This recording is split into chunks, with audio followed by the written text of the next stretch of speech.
शुभ्रवस्त्रावृता या वीणावरदण्डमण्डितकरा या श्वेतपद्मासना या ब्रह्माच्युतशङ्कर प्रभृतिभिर्देवैः सदा वन्दिता सा मां पातु सरस्वती भगवती निःशेषजाड्यापहा। दक्षिणे लक्ष्मणो यस्य वामे तु जनकात्मजा पुरतो मारुतिर्यस्य तं वन्दे रघुनन्दनम् आपदामपहर्तारम् दातारं सर्वसम्पदां लोकाभिरामं श्रीरामं भूयो भूयो नमाम्यहम्।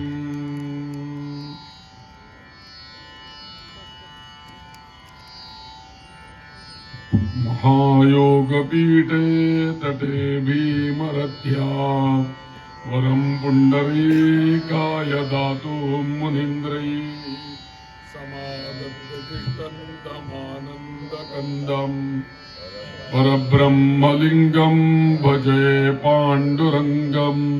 पंढरीनाथ महाराज की जय। माऊली ज्ञानेश्वर महाराज की जय। जय श्रीराम जय जय श्रीराम श्रीराम।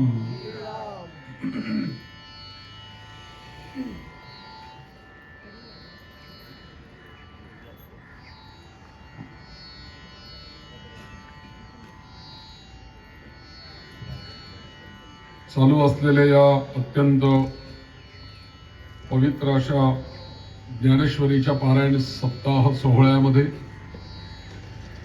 कालपासून आपण एक प्रवचनाकरता विषय घेतलेला आहे। तो विषय म्हणजे प्रभू रामचंद्रांचं स्तवन असलेली आणि सर्व आपल्या भक्तजनांचं रक्षण करणारी रामरक्षा। या रामरक्षा स्तोत्राची महती काय आहे आणि याच्यामध्ये बुधकौशिक ऋषींनी काय काय मांडलेलं आहे याच्याबद्दल एक आपण चिंतन कालपासून सुरू केलेलं आहे। काल आपण असं पाहिलं की आदिष्टवान यथा स्वप्ने राम रक्षा मिमां हरः। आज कोणी कोणी पुस्तक आणलेलं रामरक्षेचं। काल म्हटलं होतं मी रामरक्षेचं पुस्तक घेऊन या, आणलंय ना? शक्यतोवर पुस्तक बरोबर का ठेवा, कारण मी जे इथे उच्चारण करेन ते एक तर आपल्याला पण ते उच्चारण कळून जाईल त्याचं काय आहे ते, आणि त्याचा अर्थ सांगताना तुम्हाला त्याच्यावरती काही खूण करून ठेवता येईल त्या श्लोकात। तर काल आपण बघितलं की आदिष्टवान यथा स्वप्ने रामरक्षा मिमां हरः। आदिष्टवान यथा स्वप्ने ही रामरक्षा या बुधकौशिक नावाच्या ऋषींना प्राप्त झाली। आणि ती कोणाकडनं प्राप्त झाली तर रामरक्षाम इमाम हरः। हर म्हणजे कोण? शंकर महादेव, त्यांच्याकडनं ती प्राप्त झाली। मग या ऋषींचं नाव काय सांगितलेलं आहे? बुधकौशिक ऋषी असं म्हटलेलं आहे। बुधकौशिक ऋषींनी ही रामरक्षा आपल्याला सांगितलेली आहे आणि ती स्वप्नाप्रमाणे जशी त्यांना महादेवांनी सांगितली तशीच ही रामरक्षा त्यांनी प्रातः उठल्यानंतर सकाळी त्यांनी लिहून काढली आणि तुमच्या आमच्याकरता सर्वांकरता ती खुली झाली।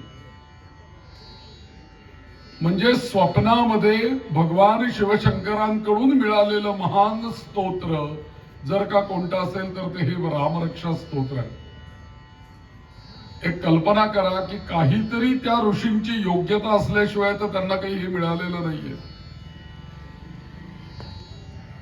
कौशिक ऋषी मुळामध्ये कौशिक ह्या ऋषींच्या पासूनच पुढे तिसरे ऋषी त्यांच्याच वंशामध्ये विश्वामित्र ऋषी होता। आणि तुम्हाला माहिती आहे की विश्वामित्र ऋषींच्या यज्ञाच्या रक्षणाकरता अयोध्येतनं पहिल्यांदा श्रीराम प्रभू आणि लक्ष्मण हे दोघेही जण यज्ञाच्या रक्षणाकरता अयोध्येतनं विश्वामित्रांच्या बरोबर बाहेर पडलेले आहेत। त्या विश्वामित्रांच्या पासून त्यांच्याच पिढीतले मागचे कौशिक ऋषी, म्हणून बुध कौशिक ऋषी असं त्यांना म्हणतात.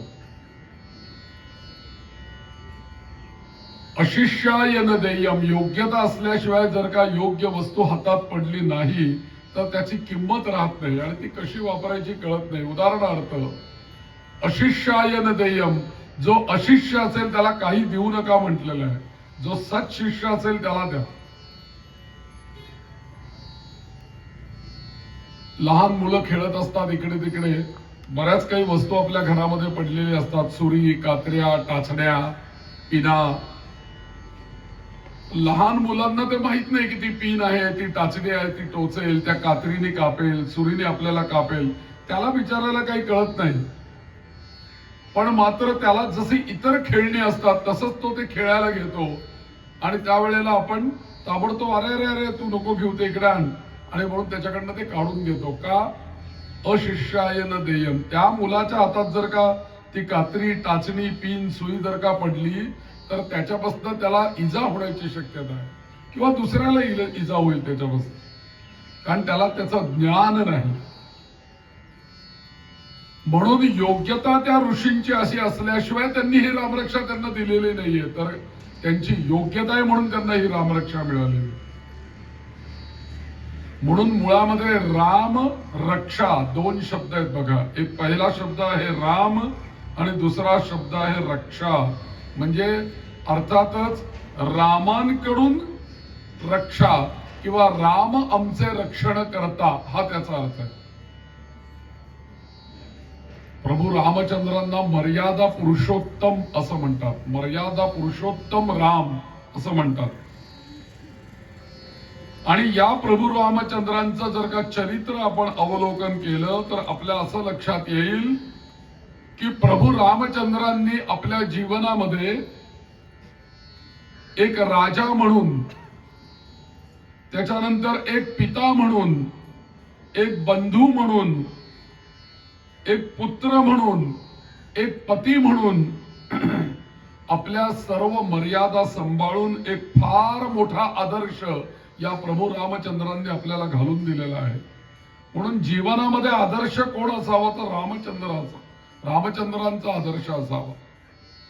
राज्य कसं असावं? रामराज्य असावं. आज आपण असंही म्हणतो की रामाचं राज्य असावं, असं राज्य असावं, रामराज्य असावं. म्हणून या सगळ्या गोष्टींमध्ये या प्रभू रामचंद्रांनी आपल्या आदर्श घालून दिला आणि या बुधकौशिक ऋषींच्या स्वप्नामध्ये जाऊन प्रत्यक्ष प्रभू रामचंद्रांच्याच रामरक्षेचं पठण किंवा श्रवण किंवा ती रामरक्षा देण्याचं काम या शिवशंकरांनी केलं आणि ते सुद्धा स्वप्नामध्ये. या संपूर्ण रामरक्षेमध्ये मी काल सांगितलं की एकंदरीत 37 श्लोक आहेत आणि या सर्व 37 श्लोकांमध्ये सगळे या रामरक्षेतले जे श्लोक आहेत ते एक मंत्रच आहेत आणि सगळी रामरक्षा हा एक मोठा मंत्र आहे. आणि हे सगळे मंत्र जे रामरक्षेचे आहेत ते कसे मंत्र आहेत तर ते तारक मंत्र आहेत. ते आपल्याला तारण करणारे आहेत. प्रवास करत असताना कधी रात्री अपरात्री कधी आपण प्रवास करतो, कुठे बाहेर जातो, कोणाच्याकडे आपल्याला खायला जावं लागतं, जेवायला जावं लागतं, काही कार्यक्रमानिमित्त जायला लागतं. आता हल्ली नजर बाधा खूप वेळेला होते बघा आपल्याला. कुठल्या काही ठराविक ठिकाणाहून आपण त्या ठराविक वेळेला जाऊन आलो की तिथली बाधा आपल्याला काही होत आणि मग काय बाधा झाली, कशी झाली याचा शोध घ्यायला गेल्यानंतर कळतं की या ठिकाणी अशी अशी गोष्ट आहे आणि त्याची बाधा आपल्याला झाली किंवा या व्यक्तीला झाली. कधी कधी आपल्याला नजर लागते. उगाच काही कारण नसताना आजारपण येतं. उगाच काही कारण नसताना काही माणसांना असं मला माहितीये की बाधा झाली म्हणजे काही वेगळं काही झालं नाही, ते घरी आले त्या ठराविक वेळेला थोडी भूक लागली, थोडं आपल्या पत्नीने खायला केलं म्हणून त्यांनी ते खायला त्यांना दिलं. सगळं जे काही केलेलं होतं ते खाल्लं. अजून भूक लागली, अजून भूक लागली. भूक क्षमेच ना. तेव्हा त्या पत्नीच्या लक्षात आलं की काहीतरी यांना बाधा झाली आहे बाहेरची, आणि मग चौकशी करता करता लक्षात आले ते कुठून जाऊन आले. अशा प्रकारच्या बाधा होतात, नजर लागते, असं कितीतरी लोकांना आपल्याला अनुभव आहे. तर अशा वेळेला आपल्याला काही बाधा होऊ नये, कोणाची नजर लागू नये, आपल्याला चांगलं आरोग्य लाभावं, याकरता साधे आणि सोपी सरळ उपासना आणि साधे आणि सरळ सोपे मंत्र जे आहेत ना, ते आपल्याला रामरक्षेमध्ये सापडतात. म्हणून रामरक्षा आम्ही जर का नित्य पठण केली तर आम्हाला रामांच्या कृपेने आमच्या भोवती सतत 24 तास सिक्युरिटी कवच आपल्या भोवती राम निर्माण करतात, की जे कवच भेदून आम्हाला कोणी त्रास देण्याचं कोणाचं सामर्थ्य नाही. और राम ज्यांचं रक्षण करतात त्यांना, अगदी त्यांनी विश्वामित्राच्या यज्ञाचं रक्षण केलं त्यावेळेला राक्षसांनाच त्यांनी पहिल्यांदा बाणांनी ठार मारलाय ना. ज्यांनी अहिल्याचा उद्धार केला, ज्यांच्या पदस्पर्शाने, असे जे राम आहेत यांचं स्तोत्र जर का आपण म्हटलं तर असे राम आमच्या जर का रक्षणार्थ त्यांचं कवच उभं राहिलं तर आम्हाला या जगातली कोणती बाधा होणार आहे, कोणाची नजर लागणार आहे, कोणाची पीडा होणार आहे, मला सांगा.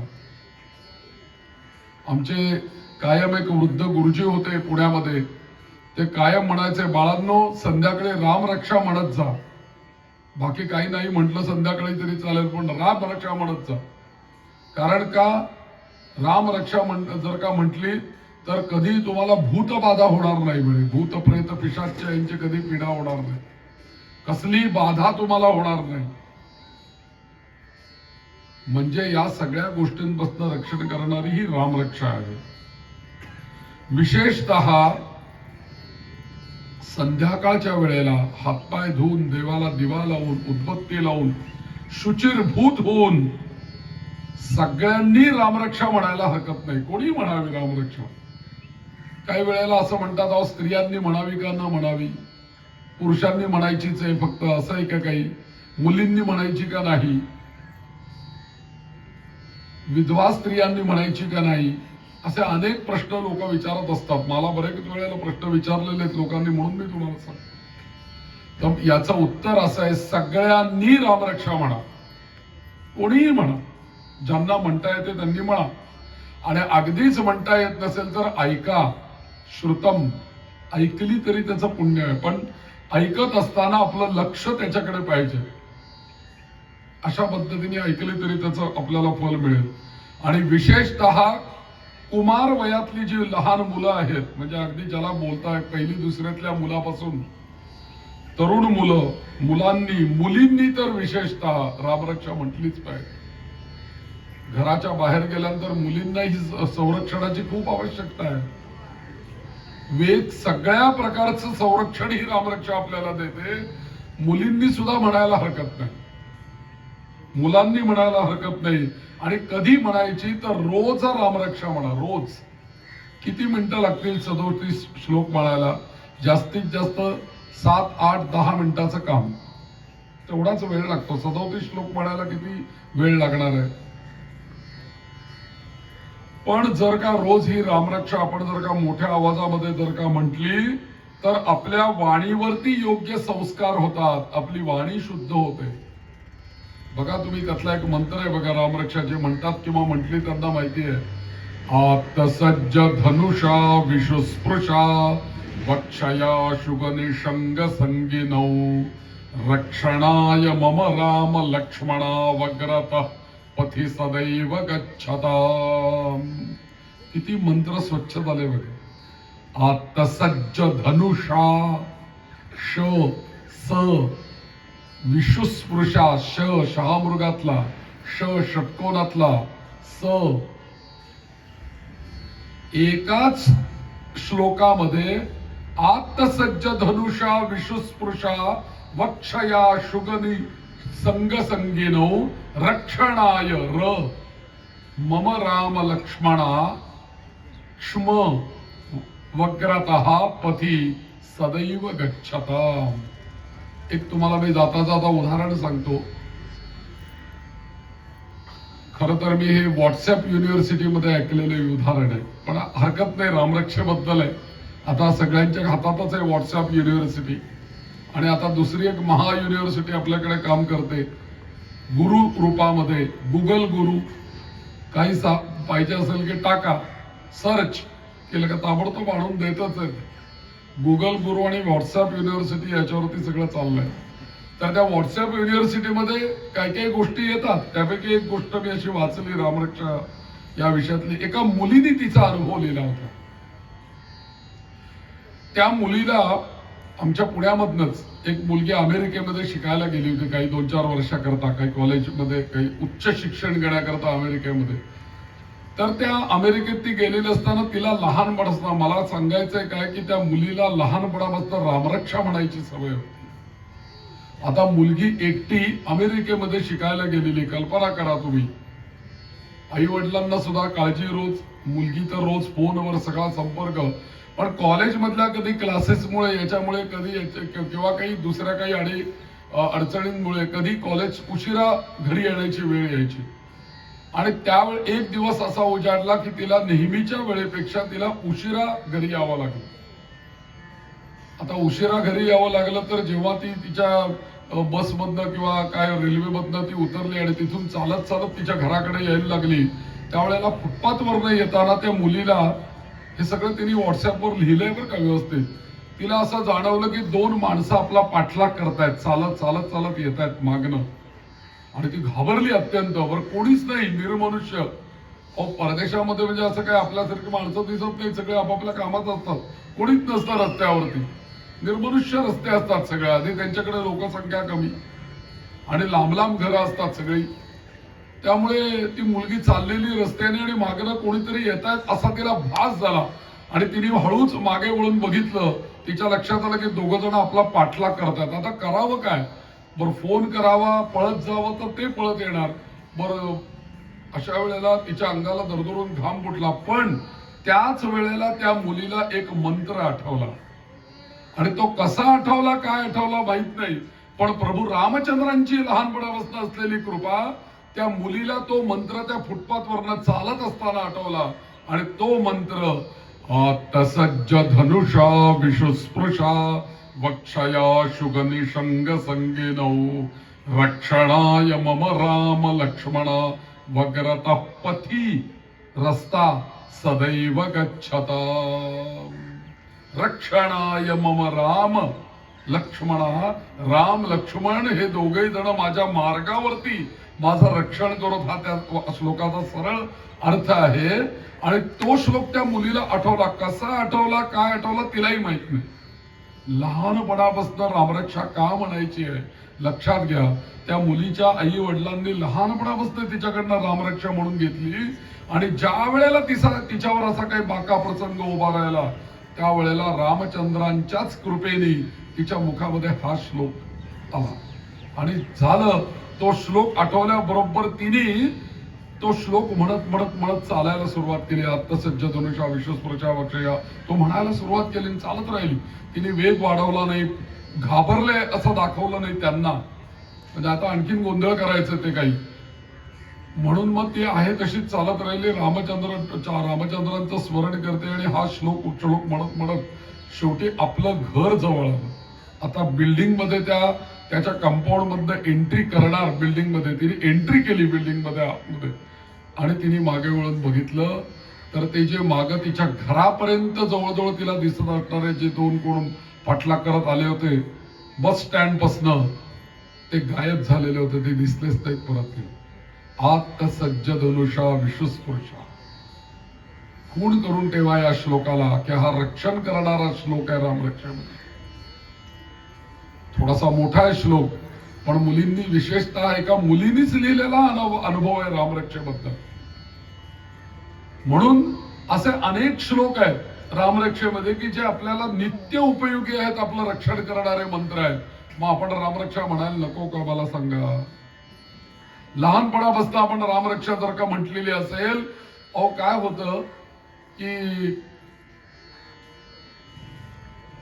आमच्याकडे आता कोणी आजारी पडले ना, आजारी पडले की गुरुजींना फोन येतो आणि गुरुजींना फोन काय येतो की गुरुजी आमचे वडील, आमचे आजोबा, काका ते जरा हॉस्पिटलमध्ये येतो, ICU मध्ये. मग काय करावं? मृत्युंजयाचा जप करा ना, रामरक्षेची आवर्तन करा ना जरा त्यांच्याकरता, आणि अंगारा द्या आम्हाला मंत्र,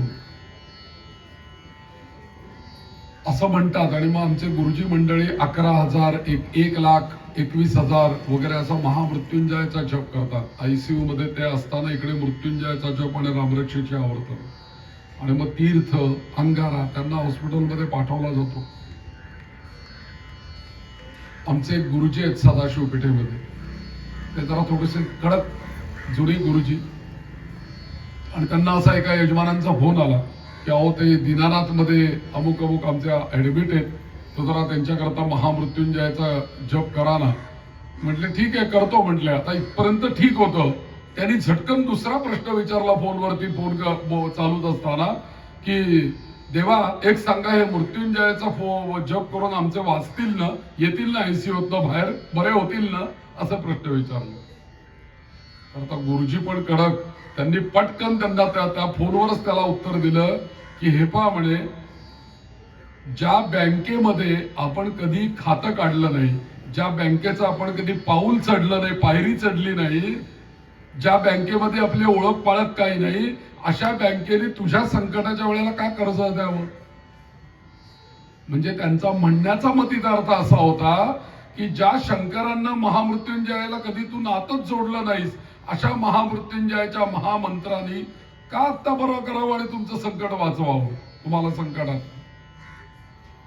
आणि त्यामध्ये तो एकदम जरा हवालदिल झाला. तो म्हटला गुरुजी असं काय म्हणताय? ते म्हटले काळजी करू नको, भगवंताचं नाव आणि मंत्र कधी वाया जात नाहीत, पण तू विचारलेल्या प्रश्नांचं उत्तर मी तुला देतो. आणि माझं पुढचं वाक्य लक्षात घे, जर का तू पूर्वीपासूनच जर का शंकरांची उपासना काही करत असतास ना, तर आज तुला महामृत्युंजयाचा जप करण्याची वेळच तुझ्यावर आली नसती. आणि जरी आली असती नाही तरी भगवंताने तुझं काम करून टाकलं असतं. तो विचार वाट पण बघणार नाही. कशाला तुला वेगळा मृत्युंजयाचा जप करायची वेळ आली? तसं मला काय म्हणायचंय, आपण जर का रामरक्षा लहानपणापासून म्हणत म्हणत जर का असू आणि त्याचे जर का संस्कार आपल्या जिव्हेवरती असतील, तर जेव्हा आपल्यावरती संकट येतं त्यावेळेला आपल्याला वेगळं देवाला आवाहन करायची आवश्यकता नाही. आपसुकच देव आपल्याला त्या संकटातनं तारून देतो. आपल्यालाच कळत नाही आपल्याला केव्हा त्याने कुठे तारून देतो. कुणाचा तरी रूपाने मनुष्य येतो आणि आपल्याला वाचवतो. तर मला काय म्हणायचंय, म्हणून आपल्या वाणीवरती योग्य संस्कार होतात. आणि नित्य रामरक्षा जर का पठण केली सायंकाळच्या वेळेला, तर अशी काही आपल्याकडे शक्ती उत्पन्न होते की सदा सर्व काळ ती शक्ती आपलं रक्षण करते. ती शक्ती दिसत नाही डोळ्याला, पण ती शक्ती रक्षण करते. शक्ती कधीच दिसत नाही, लक्षात ठेवा.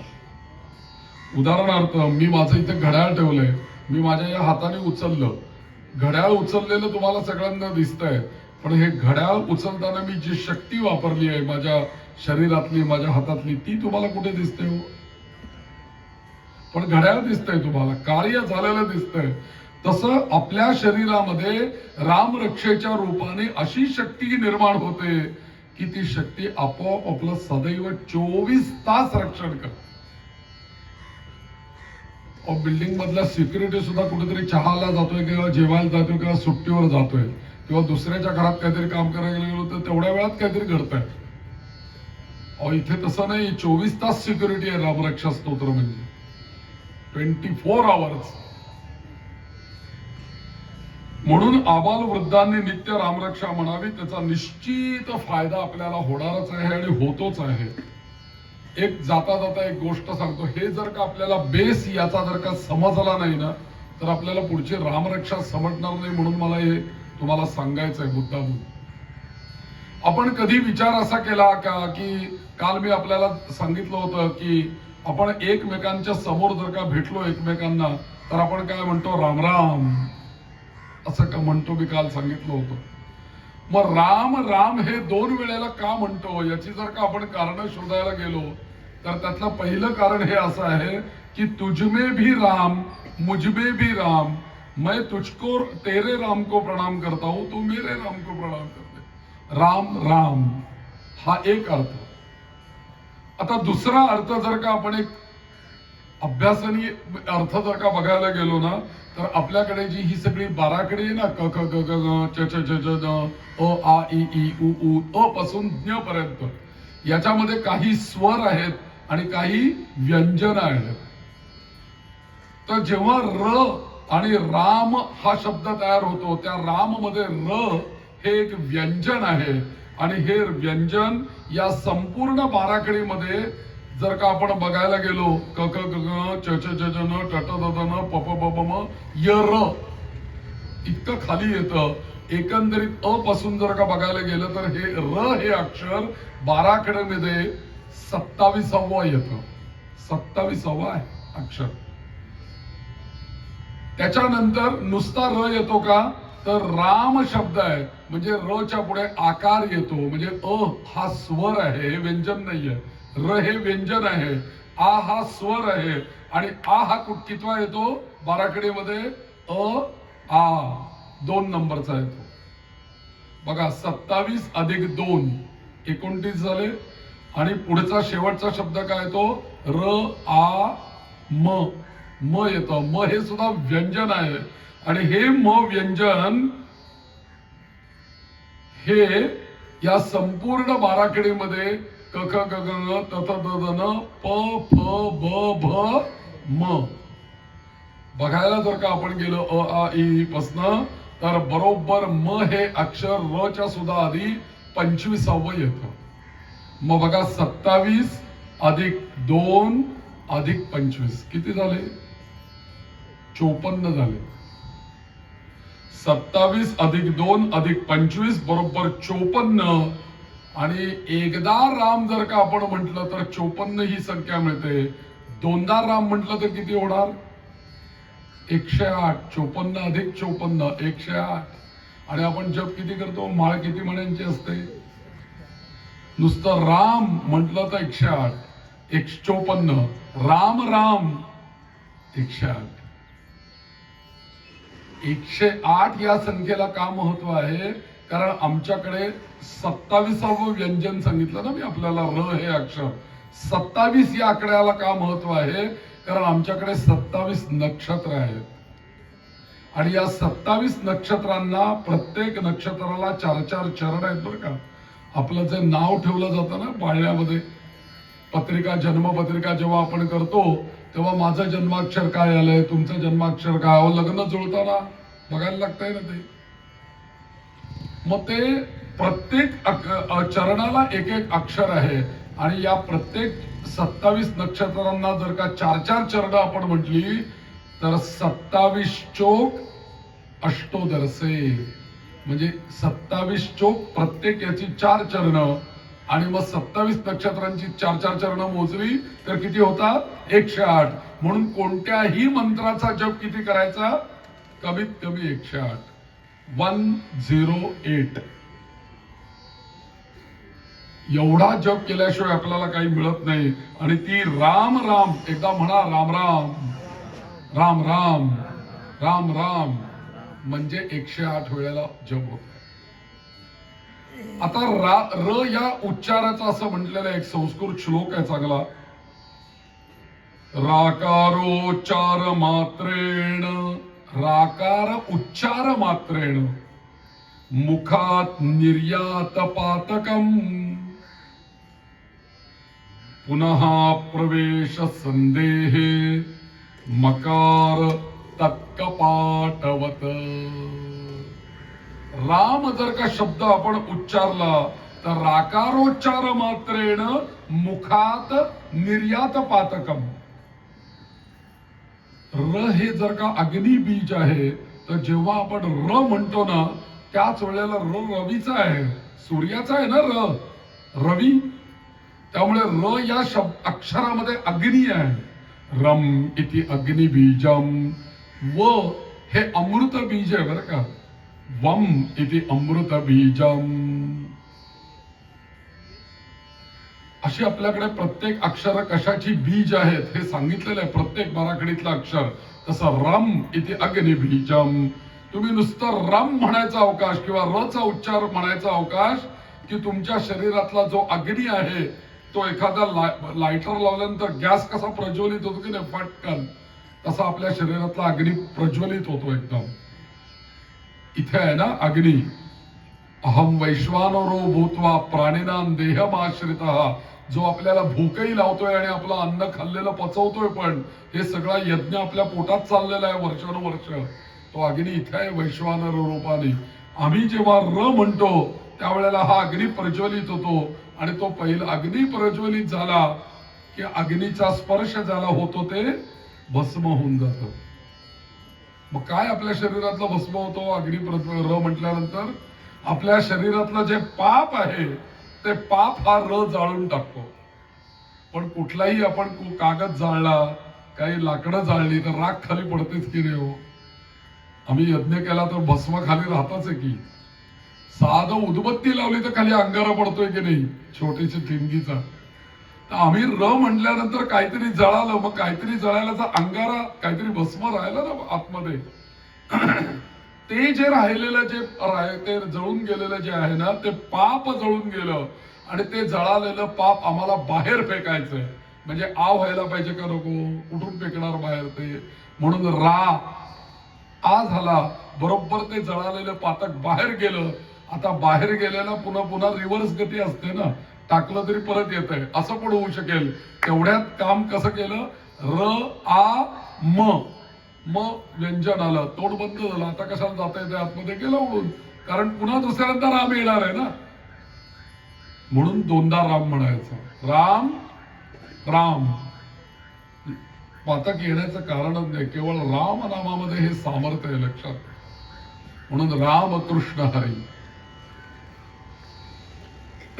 या रकाराच्या अभ्यासाच्या दृष्टीने जे काही ग्रंथांमध्ये काही अभ्यासकांनी असं सांगितलं, आमच्या संस्कृतच्या सरांनी मला बरेच वर्षापूर्वी ही गोष्ट सांगितली की र हा केवळ राम या दृष्टीने बघू नका. र या दृष्टीने जर का विचार आपण केला तर केवळ र च्या उच्चाराने आपली वाणी शुद्ध होते. मला तुम्ही सांगा, र म्हणायला शक्ती लागते की नाही? आणि र म्हणायला एक प्रकारचं ज्याला र म्हणता येतो ते खरोखरी भाग्यवान आहेत की नाही मला सांगा. म्हणून र म्हणण्याने वाणी शुद्ध होते, र म्हणण्याने एक प्रकारची शक्ती येते, र म्हणण्याने आपली बुद्धिवर्धन होते, र म्हणण्याने आपल्या शरीरातला अग्नितत्व चांगलं राहतं. आणि र म्हणाल जे जे राम म्हणतात यांना या सगळ्याची प्रचिती येते. जे रामाचं नाव घेतात ना त्यांना हे सगळं मिळतं आपोआप. त्यांची शक्ती चांगली होते, बुद्धी चांगली होते, अग्नितत्व चांगलं होतं, सगळं होतं. आता हे जे र आहे, संपूर्ण बाराखडी विषयी जर का आपण विचार जर का केला ना तर या र या व्यंजनाला आपल्या या भाषेमध्ये ज्या प्रत्येक व्यंजनाला काही वैशिष्ट्य सांगितलेली आहेत. या र या अक्षराला त्रिस्थळी व्यंजन असं म्हटलेलं आहे. त्रिस्थळी यात्रा असते की नाही, तसं त्रिस्थळी व्यंजन म्हटलेलं आहे. का त्रिस्थळी व्यंजन आहे? तुम्हाला मी काही उदाहरणं देतो म्हणजे तुमच्या लक्षात येईल की 3 ठिकाणी र हा चालतो. एक तर म्हणजे डोक्यावरती, एक सरळ आणि एक पायापाशी, तिन्ही ठिकाणी र चालतो. असं एकही व्यंजन संपूर्ण बाराखडीमध्ये नाहीये. बरं, तुम्ही र चं वैशिष्ट्य लक्षात घ्या. राम नामाला एवढं महत्व काय आहे? र या अक्षराला महत्व काय आहे? उदाहरणार्थ, जेव्हा ते र अक्षर हे जेव्हा मुकुटमणी असतं किंवा जेव्हा शिरभागी असतं तेव्हा शब्द तयार होतात. सर्व, पूर्व, सूर्य. आता र कुठे गेला? डोक्यावर, रफाराच्या रूपाने, म्हणजे त्यावेळेस तो वरची काम करतो. आता राम, शरद, आता कुठे काम करतोय? सरळ आहे ते, म्हणजे मुकुटावर सरळ. आणि खाली केव्हा काम करतो तो? भृगु, मृग. त्यावेळेस कुठे गेला हा र? वाटीच्या अक्षराने खाली गेला. असं मला तुम्ही मराठीतलं एक तरी व्यंजन दाखवा की जे त्रिस्थळी काम करतं, वरती, मध्ये आणि खाली. एकमेव र अक्षर आहे. तुम्ही अजून शब्द शोधा, मला 2-3 सापडले, आता मी तुमच्या समोर ठेवले. आपण कोणतं नाव घेतो ना त्याचे आपल्याला व्युत्पत्ती ते सगळं माहिती असलं पाहिजे. आणि म्हणून या र अक्षराला महत्व आहे. काही काही शब्द बघा याच्यामध्येच आलेले आहेत रामरक्षेमधले. राघव, रघुकुल, त्यावेळेस ते अक्षर सरळ आहे. तर असं कोणतेही व्यंजन नाही. आणि मग मकार जो आहे, या मकार नावाच्या व्यंजनाला बाराखडीमध्ये व्यंजनांचं मुकुट मणी म्हटलेलं आहे. मला सांगा, मुकुट कुठे असतो? मुकुट कुठे असतो? हातावर तो मुकुट घालत नाही, खांद्यावर घालत नाही. मुकुट म्हटलं की तो डोक्यावर, शिरावर असतो. मग हा मुकुटमणी या मूळला का म्हटलेला आहे? कारण या मुकुटमणी व्यंजनाशिवाय अक्षराला पूर्ण येत नाही, पूर्ण होत नाही ना अक्षर. म्हणून बघा, जिथे जिथे अनुस्वार येतो, उदाहरणार्थ कीलकम, त्याच्यानंतर राघवम, वम मुकुटमणी डोक्यावरती गेलं वमच्या, त्या राघव या शब्दाचं पूर्णत्व या या व्यंजनाशिवाय नाही. म्हणून हे काय आहे? मुकुटमणी. हे काय आहे? त्रिस्थळी व्यंजन. आणि आकार जो आहे तो सरळ आहे, स्वर आहे. आता रामरक्षा, या रामरक्षाच्या प्रत्येक श्लोकांचा जर का आपण विचार केला तर अनुष्टुप छंदामध्ये ही रामरक्षा सांगितलेली आहे. अनुष्टुप छंदामध्ये सांगितलेली आहेत. म्हणजे या संपूर्ण रामरक्षेच्या प्रत्येक श्लोकामध्ये एकंदरीत बघितलं जर का आपण तर आपल्याला 2 ओळी दिसतात. 2 ओळींच्या मध्ये जर का आपण मध्यबिंदू काढले तर 4 चरण तयार होतात. उदाहरणार्थ चरितम रघुनाथस्य पहिलं चरण, शतकोटी प्रविस्तरम दुसरं चरण, एकैकमक्षरम पुंसाम तिसरं चरण, महापातक नाशनम चौथं चरण. 2 ओळींमध्ये 4 चरण आहेत. एकंदरीत प्रत्येक चरणामधली जर का आपण अक्षर मोजली तर बरोबर 8-8 अक्षरांचं एक एक चरण पडतं. आणि दिवसाचे प्रहर किती? 8 प्रहर असं आपण म्हणतो ना. 8 प्रहर, रात्रीचे प्रहर 4 प्रहर, दिवसाचे 4 आणि 8 प्रहर. शिवरात्र येते ना, 8 प्रहर शिवदेव महादेवांची पूजा केली जाते. म्हणजे कशी? दिवसाचे 4, रात्रीचे 4. आता मला सांगा, 8-8 चरणाचे श्लोक या रामरक्षेमध्ये असे का दिलेले आहेत? याचं कारण रामरक्षा आपलं रक्षण 8 प्रहर करते. 8 प्रहर आपलं रक्षण करते. सूर्योदयापासून सूर्योदयापर्यंत, सूर्योदयापासून सूर्यास्तापर्यंत नाही, सूर्योदयापासून सूर्योदयापर्यंत असे 8 प्रहर. आणि इथे बघा ना, 4 चरण आहेत. 1, 2, 3, 4. बरोबर एक एक चरण 2-2 प्रहरांचं रक्षण करतो. 8च अक्षर त्याच्यामध्ये आहेत. आणि 8 चोक 32. 8 चोक 32 अक्षर ज्या मंत्रामध्ये येतात त्याला अनुष्टुप छंद असं म्हणतात. 32 अक्षरांपेक्षाही जास्ती अक्षर येणारे मंत्र आहेत बरं आपल्याकडे. 32 अक्षरांपेक्षाही जास्त मंत्र ज्या मंत्रांमध्ये येतात त्या मंत्राला आमच्या मंत्रशास्त्रामध्ये आपल्या माला मंत्र असं म्हणतात. उदाहरणार्थ दत्तमाला मंत्र, राममाला मंत्र. 32 पेक्षा अक्षर त्याच्यामध्ये जास्त. इथे मंत्र अनुष्टुप छंद असा रामरक्षाचा सांगितलेला आहे.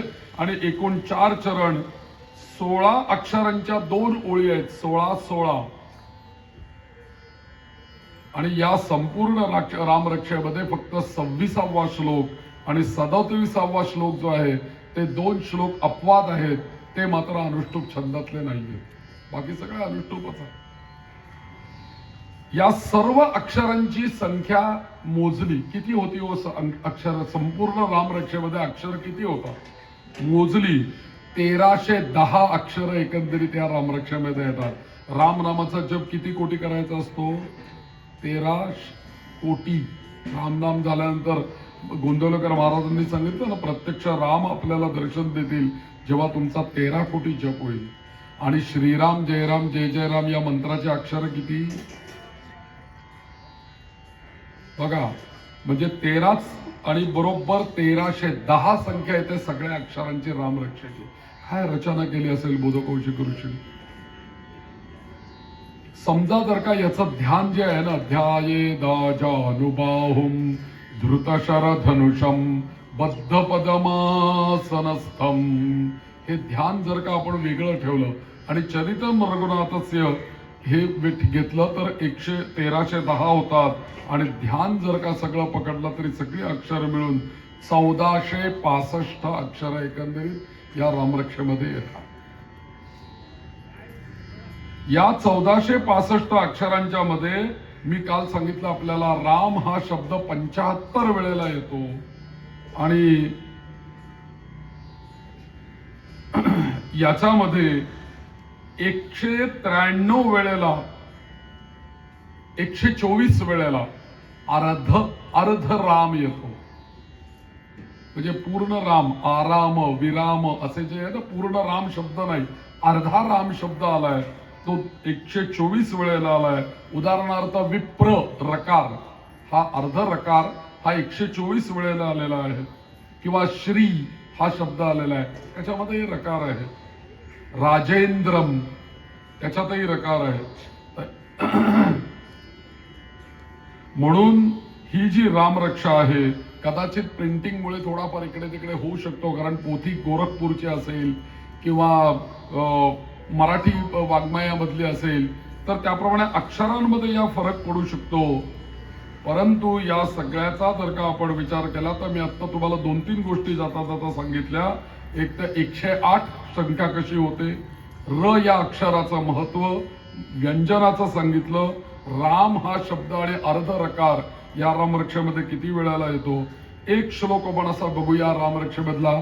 आत्मसज्ज दरुषा जो सांगितला तुम्हाला, तो रक्षण करणारा मंत्र, बरं तो त्याच्यावर अंडरलाईन करून ठेवा. आता मी एक मंत्र आपल्याला सांगतो की र हा अक्षर आणि राम हा शब्द या रामरक्षेमध्ये कसा सगळ्या विभक्त्या एकाच श्लोकामध्ये कशा आलेल्या आहेत बघा. रामो राजमणि सदा विजयते, रामं रमेशं भजे, रामेणाभिहता निशाचरचमू, रामाय तस्मै नमः. रामान्नास्ति परायणं परतरं, रामस्य दासोऽस्म्यहं. रामे चित्तलयः सदा भवतु मे, भो राम मामुद्धर. या श्लोकामध्ये राम नामाच्या सगळ्या विभक्ती एका श्लोकामध्ये आलेल्या. हा एकच श्लोक जर का आपण म्हटला तर आपल्या तोंडातून किती वेळेला राम गेलं बघा, किती वेळेला र हे अक्षर गेलं बघा. आणि शेवटचं चरण त्याचं आहे, भो राम माम उद्धर. प्रभू रामचंद्र आमचा माझा उद्धार करा, म्हणून या श्लोकामध्ये प्रार्थना केली आहे. या श्लोकाला एक स्टार करून ठेवा, खूण करून ठेवा. हा जो श्लोक आहे,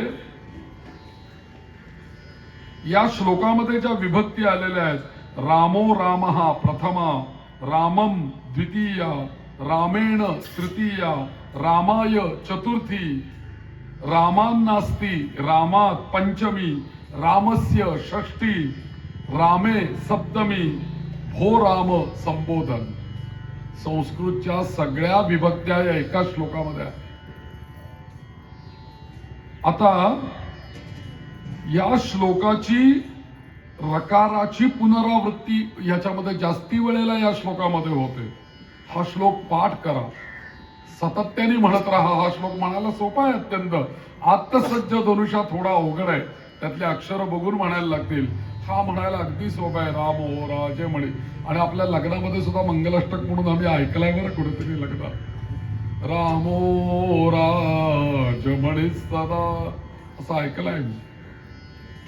तर हा जो श्लोक आहे, या श्लोकामध्ये वैशिष्ट्य असं आहे की गर्भवती स्त्रीनी जर का हा मंत्राचा जप केला, आपल्या पोटात बाळ असताना रोज जर का जप केला किंवा सातत्याने या मंत्राचं पठण केलं, तर या श्लोकाचं फल असं सांगितलेलं आहे संहितेमध्ये की कधीही बोबड बाळ जन्माला येणार नाही, हे त्याचं फल आहे. जे बाळ जन्माला येईल, ते मुलगा असू दे मुलगी असू दे कोणी असू दे, त्याची वाणी स्वच्छ असेल, सगळी अक्षरं त्याला म्हणता येतील आणि ते कधीही बोबडं बोलणार नाही. त्याच्या वाणीचा प्रभाव पडेल असं सामर्थ्य. म्हणून गर्भवती महिलेने हा श्लोक म्हणायचा आहे. दुसरी गोष्ट, गर्भवती महिलेनीच असं नाही तर ज्यांच्या घरात लहान मुलं आहेत त्या मुलांची वाणी चांगली व्हावी, त्या मुलांच्या वाणीवर संस्कार चांगले व्हावेत. किंवा आपण कसं म्हणतो त्याला घास भरवताना एक घास चिवचा एक घास काऊचा, तसं घास भरवताना त्याला खेळवताना त्याच्या कानाशी हे मंत्र म्हणा, रामो राजमणी सदा विजयते, आणि त्याला घास भरवा, त्याला खेळवा, त्याला हे करा. त्याचा परिणाम असा होईल की हा मंत्र त्या बाळाच्या कानावर पडून पडून पडून पडून त्याची वाणी स्वच्छ होईल. तो कधीही बोबडा बोलणार नाही. त्याच्या वाणीचा प्रभाव राहील. हे त्या बाळाला सुद्धा फळ मिळते. किती सामर्थ्य संपन्न श्लोक आहे रामरक्षेमधला. रामो राजमणी सदा विजयते. स्टार करून ठेवा, लक्षात ठेवा. हा श्लोक फार महत्वाचा आहे. म्हणून राम हे नाम घेत असताना या राम नामावरती आपलं लक्ष, नामावरती लक्ष जर का स्थिर झालं की आपलं जे मन आहे ना ते मन लक्ष अधिक मन असं होतं. आणि मग त्या मनाला काय म्हणायचं, लक्ष्मण असं म्हणायचं. आम्ही राम राम राम राम म्हणताना आमचं मन त्याच्यावरती जर का लक्ष गेलं त्या रामावरती, नामावरती, लक्ष्मण होऊन जाईल. लक्ष्मण होतं. नामस्मरण करताना जे मन उन्मन होतं, आनंद होतो नामस्मरण करताना, ते उन्मन झालेलं मन जे आहे ते म्हणजे हनुमान. जे उन्मन आहे ते हनुमान. आणि हनुमान झालेलं हे मन जेव्हा भक्तीमध्ये रत होतं तेव्हा ते भरत होतं. आणि असं मन सतत नामस्मरणामुळे, सतत रामरक्षा म्हणण्यामुळे तृप्त होतं. त्यातले सगळे विकार नाहीसे होतात आणि शत्रूंचे हे मन हनन करतं. म्हणून तेच मन पुढे शत्रुघ्न होतं. आणि अशा नामस्मरणाने जेव्हा हे मन शांत होतं, शीतलता प्राप्त करतं. म्हणजेच काय, शीतलता कोणाकडे आहे, सीतामाईकडे आहे. म्हणून ते मन सीता होतं. आणि सीता झालेल्या या मनामध्ये दुसरा कोणाचा विचार येऊ न शकल्याने ते मन शेवटी सीतेच्या मनामध्ये एकमेव विचार आहे, तो म्हणजे राम राम राम विचार.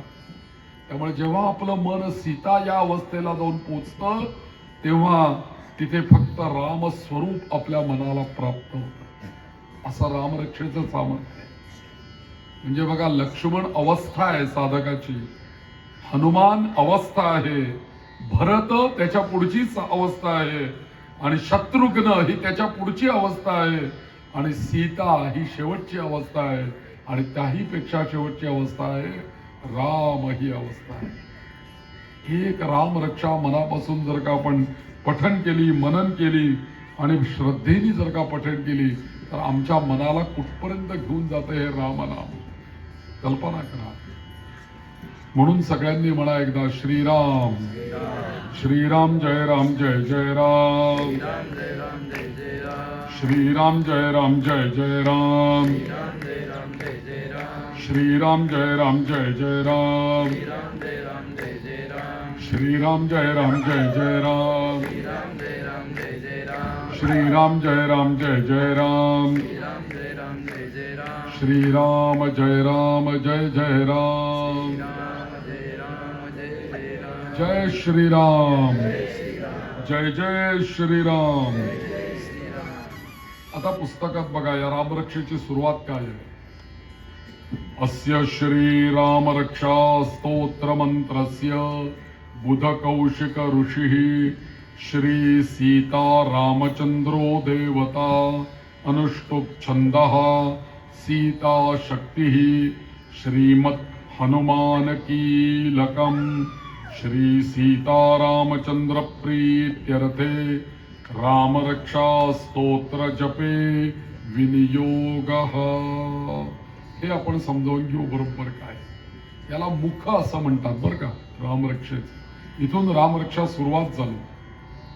या रामरक्षेची सुरुवात अस्य श्री रामरक्षा स्तोत्र एक शब्द आलाय मंत्रस्य, म्हणजे पहिलंच सांगितलं त्यांनी की हे रामरक्षा हे स्तोत्र आहे, पण हे संपूर्ण स्तोत्र हा एक मंत्र आहे, हे पहिलंच सांगितलं बुधकौशिक ऋषी. मग या स्तोत्र मंत्राचा ऋषी कोण आहेत? बुधकौशिक नावाचे ऋषी आहेत, त्यांचा उच्चार आला. या स्तोत्राची देवता कोणती आहे? सीताराम ही देवता आहे. या स्तोत्राचा छंद कुठला आहे? अनुष्टुप नावाचा छंद आहे. या संपूर्ण स्तोत्रामधली शक्ती कोण आहे? सीता ही शक्ती आहे. आणि या संपूर्ण स्तोत्राचं कीलक काय आहे? हनुमान आहेत. आणि हे आम्ही कोणाकरता म्हणणार आहोत? श्री रामचंद्र प्रीत्यर्थे जपे विनियोग.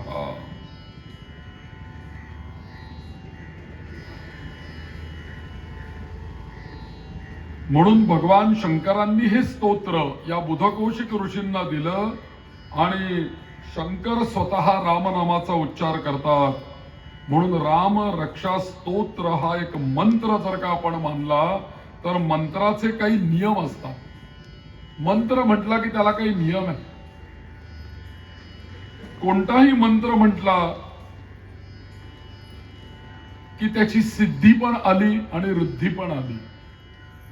कोणताही मंत्र तुम्ही बरोबर योग्य म्हटला ना की तो कधी वाया जातच नाही.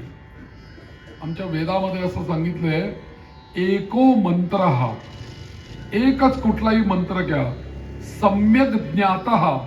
जर का एकच मंत्र तुम्ही सम्यक या शब्दाचा अर्थ बरोबर जसा पाहिजे तसा जर का तुम्ही त्याचं उच्चारण केलं आणि तो पठण केला की तो एकदाच पठण केलेला मंत्र, पुन्हा पुन्हा नाही बरं, एकदाच, पण सम्यक बरोबर पठण केला. सम्यक ज्ञातः स्वर्गे लोकेच कामधुक भवती. स्वर्गामध्ये सुद्धा आणि या पृथ्वी लोकावर सुद्धा तोच मंत्र बरोबर योग्य पद्धतीने म्हटलेला कामधुक भवती. कामधेनू सारखा तुम्हाला तो मंत्र उपयोगी पडेल असं सामर्थ्य या मंत्राचं. कोणत्याही मंत्राचं, पण सम्यक ज्ञाता, योग्य पद्धतीने आम्ही त्याचं उच्चारण केलं पाहिजे, योग्य पद्धतीने आणि योग्य वेळेला ते म्हटलं पाहिजे, म्हणजे आम्हाला त्याचं ते फळ मिळतं. आणि म्हणून एखादा मंत्र हा का म्हणायचा हे जर का आपल्याला माहीत नसलं तर आपल्याला त्या मंत्राविषयी दृढता, श्रद्धा निर्माण होत नाही. म्हणून प्रत्येक मंत्र आपण का म्हणायचा हे आपल्याला माहिती असलं पाहिजे. ज्या मंत्राबद्दल आपल्याला काही माहीतच नाही त्याचं कसं काय आपण पठण करावं? म्हणून मंत्र हा कायम गुरुकडनं घ्यावा लागतो. तसं मेडिकलच्या दुकानामध्ये पुष्कळ औषध आहेत, पण मला आता कुठलं औषध चालू आहे कोण ठरवणार? तर सगळं मेडिकलचं दुकानच घरी घेऊन जायचं रिक्षात घालून, मग माझा आजार बरा होणार आहे का? अरे तुला त्यातली एकच गोळी लागणार आहे आता, पण ती कोणती हे सांगायला डॉक्टर पाहिजे ना. तसं हजारो, लक्षावधी, अब्जावधी मंत्र आहेत. तुला आता कोणता मंत्र तुझ्या कल्याणाचा हे सांगणार कोण? ते सांगायला आम्हाला सद्गुरू पाहिजे. तुझी प्रकृती, तुझी नाडी बघून तुझ्याकरता कोणता मंत्र औषधी म्हणून तुला उपयोगी पडणार आहे हे ठरवणारे आमचे सद्गुरू आहे. म्हणजे जेव्हा त्या मंत्रामध्ये आपल्याला श्रद्धा त्याची वृद्धिंगत होते, ती गुरुकृपेमुळे वृद्धिंगत होते, किंवा त्या मंत्राविषयी माहिती मिळाल्याने वृद्धिंगत होते. आणि त्या मंत्रामध्ये जी अंग असतात त्या अंगांमध्ये कोणताही मंत्र म्हटला की त्याची अंग आहेत. त्यातलं पहिलं अंग आहे त्याचे ऋषी कोण आहे. आता आपल्याला असं वाटतं की ऋषी म्हणजे काय, की जशा कविता केल्या तसं ऋषींनी मंत्र केले की काय, असं वाटतं लोकांना. परंतु आमच्याकडे प्रत्येक शब्दाची व्याख्या केलेली आहे. ऋषी कोणाला म्हणायचं, मुनी कोणाला म्हणायचं, तर ऋषींच्या बाबतीत एक व्याख्या आपल्या संस्कृतमध्ये अशी सांगितली, ऋषीर दर्शनात अशी व्याख्या केली. ऋषीर दर्शनात म्हणजे काय, ज्यांनी स्वतःच्या समाधीमध्ये या प्रत्यक्ष परमात्म्याचं शब्द रूपाने दर्शन घेतलं असे कोण आहेत, तर ते ऋषी आहेत. म्हणून ऋषी नतु मंत्र कर्तारहा द्रष्टारहा एव. ऋषी हे मंत्र करते नाहीये, ऋषी मंत्र द्रष्टे आहे. म्हणून त्यांना ऋषी म्हणायचं. म्हणून विश्वामित्र ऋषी, अत्री ऋषी, गौतम ऋषी, आणि मुनी म्हणजे कोण? जे स्वतःच्या साधनेमध्ये कामाशिवाय ज्यांनी इतरत्र काही बोललेच नाही आणि स्वतःच्या साधनेने जे मौनामध्येच राहिले ते कोण झाले? मुनी. सहा मुनी रुच्यते. त्यांच्या अस्तित्वानेच बऱ्याच गोष्टी घडतात. त्यांना बोलावं लागत नाही. ऋषींना बोलावं लागतं, संतांना बोलावं लागतं, पण मुनींना फक्त येऊन बसले की काम झालं. असे मुनी, म्हणून गौतम मुनी आहेत. तर हे ऋषी म्हणजे रामरक्षेचे रचयिता बुधकौशिक ऋषी, हे त्याचं अंग. छंद म्हणजे मी सांगितलं 32 अक्षरांचा. त्या छंदामुळे काय होतं की ते काव्य म्हणता. कुठलाही अभंग बघा ना, छंदोबद्ध आहेत ना, म्हणून तर तालासुरात गाता येतात ते. समजा जर का संतांनी रचना केलेली असताना छंदोबद्ध जर का अभंग रचना केलेली, गायला कसं असतं आपण? शक्य नाही ना. तसा कोणताही श्लोक पाठ होण्याकरता सुद्धा त्याला एक लय असावी लागते. ती जर का लय सापडली तर अक्षर आपोआप त्या लयीवर अशी आधांतरी येत जातात. मग कळतही नाही आपला केव्हा काय पाठ झाला.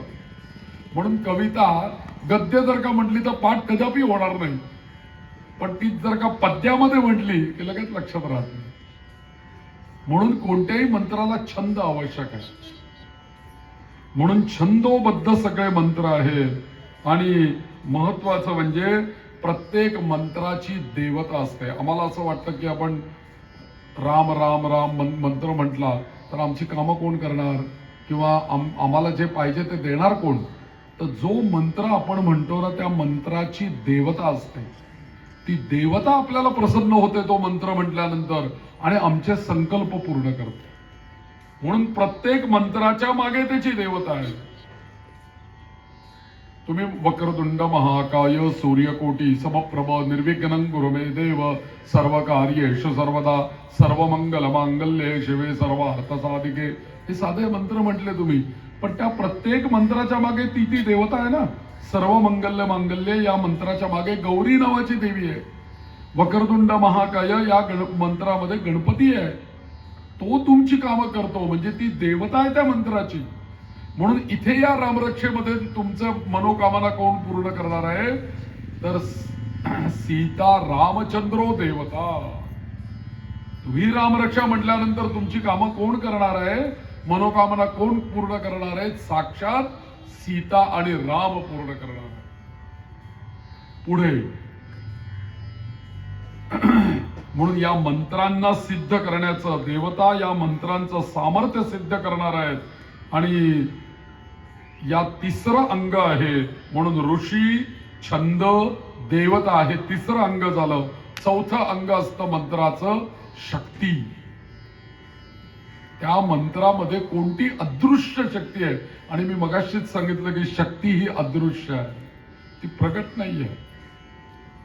नेहमी शक्तीचं नाव आधी घेतात की नाही बघा. सीताराम,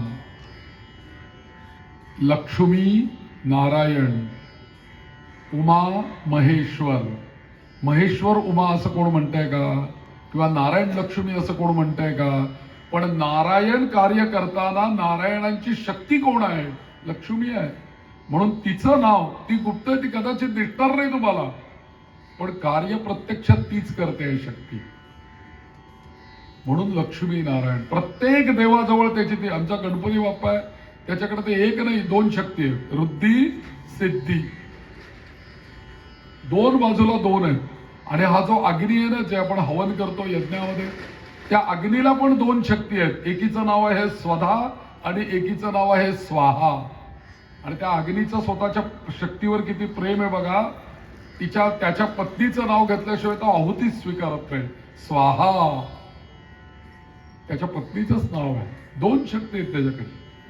तसं इथे सुद्धा या रामरक्षा स्तोत्रामध्ये सीता रामचंद्रो देवता अनुष्टुप छंद. कोणी शक्ती या संपूर्ण रामरक्षेची? सीता शक्ती. ही संपूर्ण रामरक्षेची सीता नावाची शक्ती आहे. शक्तींनी तरी शक्तीचं नाव घ्या बरं, म्हणून मी असं बोट केलं. सीता शक्ती ही तुमचीच शक्ती आहे सगळी, सीता मातेची. तर सीता शक्ती ही पुढे कीलकाच्या वेळेला मी इकडे हात करेन, हनुमान कीलक वेळेला. तर सीता शक्ती ही, मग प्रत्येक मंत्रातली ही शक्ती स्वतः देवी सीता आहे. आणि इथे महत्वाची गोष्ट आहे, कीलक. कीलक संस्कृत मध्ये जरी शब्द असला तरी आपल्या बोली भाषेतलं तुम्हाला सांगतो, कीलक म्हणजे चावी, किल्ली. अगदी मराठी भाषेत बोलायचं तर किल्ली. मला तुम्ही सांगा, कुठलंही मोठं कुलूप असतं पण त्याची किल्ली किती छोटी असते. आता तर ते नंबरचं सुद्धा असतंय ना, मोठं लॉक असतं. 2 किंवा 3 किंवा 4 आकडे तुम्ही जुळवले, खटकन कुलूप उघडतंय. किल्ली. पण तुम्ही इतर वेळेला धातोडे आणून 50 वेळेला मारा, काही ते तुटणार सुद्धा नाही, इतकं पक्क कुलूप असतं. पण 4 आकडे टाकल्याबरोबर ते कुलूप उघडत आहे. तसं हे रामरक्षा नावाचं एक मोठं शस्त्र आहे, अस्त्र आहे, किंवा एक मोठं सॉफ्टवेअर आहे मोबाईल मधलं आपल्या, असं गृहीत धरा.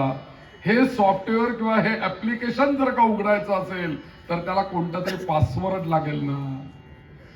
आणि तो पासवर्ड कमीत कमी 6 अक्षराचा पाहिजे की नाही सगळीकडे. मला सांगा, 4 आकडी पासवर्ड लागतो की नाही जीपे करायला? त्याशिवाय जातात का इकडनं तिकडे तिकडनं इकडे?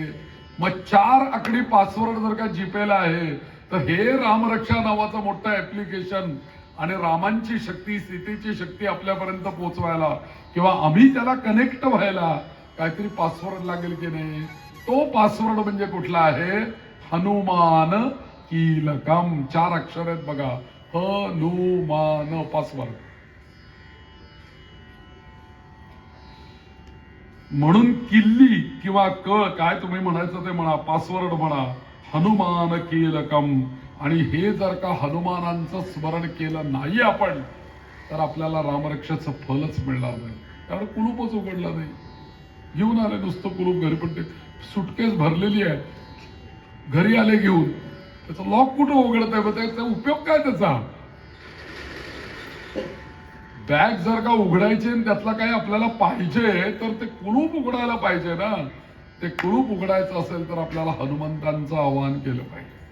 म्हणून आमचे काही भक्त आहेत बरं, रामरक्षा म्हणणारे, ते रामरक्षेच्या आधी हनुमंताचं स्मरण करतात. काही स्तोत्र किंवा ध्यान म्हणतात, किंवा नुसतं हनुमते नमः, हनुमते नमः असं काही नामस्मरण करतात, हनुमंतांना आवाहन करतात, मग रामरक्षा म्हणतात, पुन्हा एकदा हनुमंतांचं स्मरण करतात. या कीलकाला काय महत्व आहे तुम्हाला सांगतो. अयोध्येला जे कोणी गेले असतील ते ठीक आहे, गेले नसतील त्यांच्यासाठी मी सांगतो. जे गेले असतील त्यांना माहिती आहे अयोध्येला कोण कोण जाऊन आलंय आपल्यापैकी. वा वा, बरेच मंडळी जाऊन आली आहेत. अयोध्या बघितली आहे ना आपण सगळ्यांनी, प्रभू रामचंद्रांचं मूळ स्थान. त्या अयोध्येमध्ये मी तुम्हाला बोलतोय हे लक्षात येईल की प्रभू रामांच्या दर्शनाला जाण्याच्या आधी तिथे एक हनुमान गडी नावाचा एक डोंगर आहे, असा छोटा, उंचावर देऊळ आहे, हनुमान गडी. त्याचं नावच गडी म्हणजे डोंगर, छोटासा टेकडी, त्याच्यावर असलेलं हनुमानाचं मंदिर आहे. आणि आपल्याला सगळ्यांना माहिती आहे की चिरंजीव हे हनुमान आहे. हनुमंतांनी देह ठेवलेला नाही किंवा हनुमंतांनी अवतार समाप्त केलेला नाहीये अजून, कारण हनुमान चिरंजीव आहे. आणि जिथे रामांचं नाव घेतलं जातं, जिथे रामायण किंवा रामरक्षा म्हटली जाते, तिथे ते येतातच असं याच्यातच सांगितलेलं आहे. कोणत्या रूपाने कधी येतील माहित नाही. तर तिथे हनुमान गडी आहे. तर मी त्या हनुमान गडीच्या वेळेला तिथे दर्शनाला गेलेलो होतो, तेव्हा तिथले पंडितजी मला सांगत होते की देखो म्हणे, मी म्हटलं इस हनुमान गडी की क्या कथा है, इसका क्या महत्व है, असं मी त्यांना विचारलं. तर त्यांनी मला सांगितलं की हे पहा म्हणे, ज्या वेळेला प्रभू रामचंद्रांनी काळ पुरुष रामचंद्रांना भेटायला आला आणि त्यावेळेला त्यांनी ठरवलं की माझा अवतार आता मला समाप्त करायचा आहे, अशी काळ पुरुषाची रामचंद्रांना आज्ञा झाली. त्यावेळेला त्यांनी ठरवलं की आता मी शरयूमध्ये माझा देह पूर्ण देऊन टाकणार आहे, माझा अवतार कार्य मी आता संपवणार आहे. अशी वेळ आली. सगळे अयोध्यावासी रामचंद्रांच्या बरोबर त्या शरयूला जायला निघाले. आणि शेवटी जाऊन रामचंद्रांनी त्या शरयूमध्ये प्रवेश केलाय, असे आपल्याला रामायणामध्ये कथा आहे. त्या वेळेला सगळे अयोध्येतनं निघाले, रामचंद्रही निघाले पुढे, सगळे आपले अलंकार सगळे. तुम्ही रामानंद सागरांचं रामायण बघितले, त्यांना हा प्रसंग त्यांनी फार छान दाखवलेला आहे. आणि त्या वेळेला हे हनुमान पण त्यांच्या बरोबर निघाले आणि त्यावेळेस निघाल्याबरोबर रामांना नमस्कार केला हनुमंतांनी. आणि त्यावेळेला रामांनी सांगितलं की देखो, मी आता माझा अवतार कार्य समाप्त करतोय, मी अयोध्या सोडतोय, मी आता शरयूमध्ये जाणार आणि माझ्या निजधामाला साकेत लोकांमध्ये मी निघून जाणार. तुझ्याकडे एक जबाबदारी आहे, तू चिरंजीव आहेस. या अयोध्येच्या ठिकाणी या हनुमान गडीवरती, ते जे स्थान आहे हनुमान गडी, त्या ठिकाणी तुझं स्थान तू ठेव आणि या संपूर्ण अयोध्येचं रक्षण करण्याची जबाबदारी तुझी आहे. आणि म्हणून आजही यात्रेला जी लोक अयोध्येला जातात, पहिल्यांदी हनुमान गडीचं दर्शन, रामांचं दर्शन, पुन्हा निघताना हनुमंताचं दर्शन आणि मग बाहेर येतात. मारुती रायाचं दर्शन झाल्याशिवाय राम कसे दर्शन देतील आपल्याला? और नंदीचं दर्शन झाल्याशिवाय महादेव कसे दर्शन देतील आपल्याला? म्हणून ते कीलक हनुमान आहे, लक्षात घ्या. हनुमान कीलकम. असं एकही गाव मला तुम्ही दाखवा की जिथे मारुतीचं मंदिर नाही. भारतात संपूर्ण सगळ्या गावांमध्ये मारुतीची मंदिर आहे. कोणताही मंत्र जो आहे तो आपल्याला सिद्ध करावा लागतो, त्याशिवाय त्याचं फल आपल्याला मिळत नाही, लक्षात घ्या. आणि एकदा तो जर का मंत्र सिद्ध झाला तर तो आपल्याला पाहिजे ते फळ द्यायला समर्थ असतो, लक्षात घ्या. ही रामरक्षा सुद्धा आपल्याला जर का फल द्यायची असेल, फलद्रूप व्हावी अशी वाटत असेल आणि आपल्यामुळे दुसऱ्याचं कल्याण आपल्याला या रामरक्षेने करता यावं असं ज्याला वाटतं ना, त्यांनी हे रामरक्षा सिद्ध करायची. कशी सिद्ध करायची, केव्हा सिद्ध करायची? आता हा जो चैत्र महिना येईल ना पुढे, गुढीपाडवा, एक महिना आहे अजून. आता माघ महिना चालू आहे, फाल्गुन महिना गेला की चैत्र येणार. गुढीपाडव्यापासून ते रामनवमी पर्यंत बरोबर 9 दिवस आपल्याला मिळतात. या 9 दिवसांमध्ये या संपूर्ण रामरक्षेची 121 आवर्तन करायची 9 दिवसामध्ये. आणि रोज ठराविक वेळेला, म्हणजे एकंदरीत रोज किती वेळेला म्हणायची? सर्वसाधारणपणे रोज ही रामरक्षा तुम्ही 13 वेळेला म्हणायची, म्हणजे प्रतिपदेपासून. बरं, रोज जर का 13 वेळेला म्हणाली रामरक्षा, तर 13 वेळेला म्हटल्यामुळे एकंदरीत 117 आवर्तन पूर्ण होतील. करा कॅल्क्युलेटरवर. 117 झाली तर 4 कमी पडली. 18, 19, 20, 21. आता या रामनवमी पासून, रामनवमी पर्यंत जेव्हा तुम्ही प्रतिपदेपासून सुरू करता तेव्हा पंचमी येते मध्ये, पंचमी. आणि पंचमी पासून तुम्ही पुढचे 4 दिवस, षष्ठी, सप्तमी, अष्टमी, नवमी, 4 दिवस. पंचमी नंतर षष्ठी येते. शेवटचे जे 4 दिवस आहेत रामनवमीच्या आधी, त्या दिवसांमध्ये सकाळच्या वेळेला एकदा म्हणायची, म्हणजे 117 अधिक 4, 121 वेळेला रामरक्षा होते.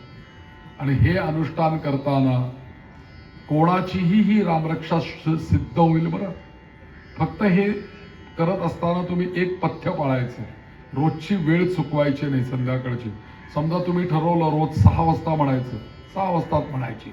समजा तुम्ही ठरवलं 7 वाजता म्हणायचं, 7 वाजताच बसायचं.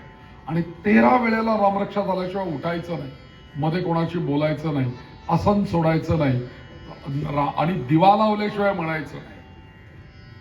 आणि तिसरी गोष्ट, शक्यतोवर ब्रह्मचर्य पाळायचं, नियम पाळायचे. भक्षण करायचं नाही, पेयपान करायचं नाही. जे काही सात्विक राहता येईल असं तुम्ही राहू नये. असं अनुष्ठान जर का केलं तर रामनवमीच्या दिवशी तुम्हाला एकतर त्या काळामध्ये ज्यांनी असं अनुष्ठान केलं ना, त्यांना सप्तमी अष्टमीलाच रात्री स्वप्नामध्ये रामांनी दर्शन दिलंय. बरं, मी तुम्हाला नावं सांगत नाही, माझ्याच काही परिचित मंडळी आहेत, त्यांना प्रत्यक्ष रामांचं दर्शन झालंय. सप्तमी, अजून नवमी तर यायचीच आहे, त्याच्या आतच त्यांना दर्शन झालं. अनुष्ठान सिद्ध होतं. आणि असं नवमीला एकदा आपली रामरक्षा सिद्ध झाली की आपण नंतर कधीही एकदाच म्हटलेलं की आपल्याला त्याचं शतपट फल प्राप्त होतं. इतकंच नव्हे तर तुम्हाला सांगतो की गंगेचं पाणी आपल्या घरामध्ये कुठेही असतं आपल्याकडे. गंगेचं पाणी घ्या, त्या गंगेचं पाणी एका पात्रामध्ये घ्या, त्याच्यावर हात ठेवा, रामरक्षा एकदा म्हणा. अहो कितीतरी आपले मित्र मैत्रिणी नातेवाईक आजारी असतात, काही ना काहीतरी व्याधीने पीडित असतात, हॉस्पिटलमध्ये आपल्याला भेटायला जावं लागतं. आपण रामरक्षा सिद्ध केलेली आहे. ते गंगेच्या पाण्यावरती हात लावून ती रामरक्षा एकदा म्हणा आणि ते पाणी त्या पेशंटला प्यायला द्या. तुम्ही बघा चमत्कार काय. त्या आपली रामरक्षा पण त्याला सिद्ध व्हायला पाहिजे, तर ही फलद्रूप होईल. रोज एकदा तरी म्हणा. हळूहळू जेव्हा व्हायची तेव्हा ती 121 आवर्तन 121 दिवसांनी होतील की नाही. 121 दिवस म्हणजे किती महिने झाले. 4 महिने झाले की नाही चातुर्मास. समजा आषाढी एकादशी ते कार्तिक एकादशी या 4 महिन्यामध्ये रोज एकदा म्हटले ते 121 आवर्तन होतील की नाही. अशी 121 म्हणा. पण सलग जर का 121 आवर्तन झाली तर हे रामरक्षा सिद्ध होईल आणि त्याची फलं आपल्याला पण मिळतील आणि आपल्यापासून दुसऱ्याला पण ही फलं देत आहेत. म्हणून या रामरक्षेला सिद्ध करण्याकरता अजून एक काळ महत्वाचा आहे. तो काळ म्हणजे असा आहे की तो काळ म्हणजे अश्विन शुद्ध प्रतिपदा ते दसरा. अशा वेळेला आपल्याला किती दिवस मिळतात. 10 दिवस मिळतात. रामनवमीपर्यंत आपल्याला 9 दिवस मिळतात सिद्ध करायला. पण अश्विन नवरात्रामध्ये तर आपण सगळे नियम पाळतोच की नाही सगळ्या घरांमध्ये. त्या काळामध्ये तुम्ही रामरक्षेचं अनुष्ठान करा. अशा वेळेला तुम्हाला 121 आवर्तन म्हणताना दररोज 13 वेळेला रामरक्षा म्हणा. प्रतिपदेपासून घट बसले की त्या दिवशी संध्याकाळपासून रामरक्षा म्हणायला सुरुवात करा. दररोज 13 वेळेला रामरक्षा म्हणत राहा. आणि शेवटचा जो दिवस दसऱ्याचा दिवस येईल सीमोल्लंघनाचा, त्या एकाच दिवशी फक्त 4 आवर्तन म्हणा की तुमची 121 आवर्तन झाली. रामरक्षा सिद्ध. म्हणजे दुसरा काळ कुठला आहे. अश्विन शुद्ध नवरात्र तो काळ आहे. रामनवमीचा काळ आहे. तिसरा काळ कोणता आहे रामरक्षा सिद्ध करण्याकरता. तो म्हणजे रामनवमी पासून एक काळ सांगितला गुढीपाडवा ते रामनवमी.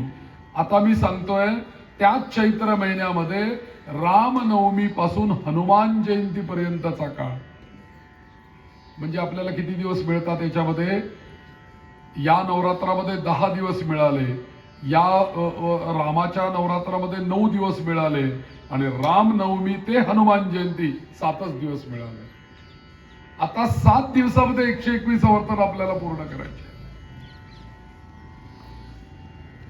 अशा वेळेला तुम्ही काय काम करायचं. 7 दिवसामध्ये दररोज ही रामरक्षा 7 दिवसात 18 वेळेला म्हणायची. 13 वेळेला नाही, आता 18 वेळेला म्हणायची. आणि अशी 18 वेळेला म्हणत गेल्यानंतर शेवटचा जो दिवस येईल, या शेवटच्या दिवशी म्हणजे शेवटचा दिवस कोणता येणार तुमचा. हनुमान जयंतीचा दिवस शेवटचा येणार. त्या दिवशी ही रामरक्षा 13 वेळेला म्हणायची. तुमची 121 आवर्तन पूर्ण झाली तरी रामरक्षा सिद्ध होईल. आणि याही पेक्षा मग आम्हाला एवढेच दिवस आम्हाला नाही नेमके गाठता आले, काही अडी अडचणी आल्या, सोयर सुतक आलं किंवा आमच्या घरातनं काही पाळवणूक नाही झाली, चुकलं तर काय करावं आला प्रश्न. मग कधी सिद्ध करता. रामनवमी मग एकदा चुकली आपली तर पुढच्याच वर्षी यायची. मग 12 महिन्यांनी मग काय रामरक्षा म्हणायचीच नाही असं थोडी आहे. मग त्यांनी एकच संहितेमध्ये उत्तर दिलं. कोणत्याही महिन्याच्या शुक्ल प्रतिपदेपासून ते कोणत्याही महिन्याच्या शुद्ध नवमीपर्यंत हे अनुष्ठान तुम्ही विल बी रिपीट तुम्ही करू शकता. किंवा कोणत्याही महिन्याच्या शुद्ध नवमीपासून ते पौर्णिमेपर्यंत 7 दिवसात तुम्ही हे अनुष्ठान करू शकता. पण तुम्हाला त्यातल्या त्यात अनुकूल दिवस कोणते आहेत तर ही 3 नवरात्र किंवा 3 टप्पे हे महत्वाचे आहेत. सगळ्यात पहिला टप्पा कुठला. गुढीपाडवा ते रामनवमी. दुसरा टप्पा कुठला. रामनवमी ते हनुमान जयंती. तिसरा टप्पा कुठला आहे? अश्विन शुद्ध प्रतिपदा ते दसरा. या पद्धतीने तुम्ही अनुष्ठान सिद्ध करू शकता. रामरक्षा किती वेळाला म्हणायचे हे पण मी सांगितलेलं आहे. आपल्या या जे लिहून घेत आहेत त्यांनी लिहून घेतलेलंच आहे. लिहिण्याची सवय असली म्हणजे ते आपल्याकडे लिखित राहतं. पण सुदैवाने युट्यूबवर सुद्धा लाईव्ह चाललेलं आहे हे प्रवचन. त्यामुळे तुम्ही तिथेही जाऊन परत ऐकू शकता की कसं आणि किती वेळेला काय म्हणायचंय. आत्ताच्या काळामध्ये ही सोय खूप छान आहे आणि महाराज करतायत ते काम. त्यामुळे खूप चांगली गोष्ट आहे होतीये की ते सगळ्यांपर्यंत पोहोचत आहे. अन्यथा ही सगळी मर्माची स्थानं असतात. तो कोण कोणाला सांगतंय? कोणी कोणाला सांगत नाही, शिकवत नाही. पण हे आपल्याला मर्म कळलं पाहिजे. उपासना कशी फार करा असं नाहीये. थोडं करा, थोडक्यात करा, पण केव्हा कधी कुठे कसं हे जर का आपल्याला कळलं ना तर आपलं कल्याण आहे. लक्षात घ्या. म्हणून मंत्र पण योग्य पाहिजे, जागा पण योग्य पाहिजे, काळ पण योग्य पाहिजे. उगाच जर का भलत्या तिथीला भलत्या नक्षत्रावर भलतंच काम जर का आपण केलं तर आपल्याला नाही फळ भेटलं. समजा जर का आपल्याला रात्रीचं जेवण आहे तर फार फार आपण जेवण जर का करायचं तर फार फार तर एखादा मनुष्य नोकरी धंद्यामुळे जास्तीत जास्त 9:30-10ला जेवेल, 10:30-11 पर्यंत जेवण होईल. रात्री 2 वाजता रात्रीचं जेवण करणारा मनुष्य ती वेळ आहे का जेवायची? मला सांगा तुम्ही. आमच्याकडे रात्रीचं जेवण एक जण आहेत आमचे पुणेकर, काय सगळ्याच बाबतीत पुढे आहेत. सगळ्या रात्री 3:30 वाजता जेवतात ते. आता हे 3:30 हे पहिल्या दिवशी मला कायम त्यांना मी प्रश्न विचारतो की आजच्या दिवशीचे 3:30 आहेत का दुसऱ्या दिवशीचं सकाळचं जेवण आहे ते मला सांगा. कारण 3:30ला ब्रह्ममुहूर्त सुरू. कमाल. म्हणजे कोणत्या वेळेला काय करावं याला महत्व आहे ना. त्या वेळेला ते जर का जेवण मिळालं तर आहे.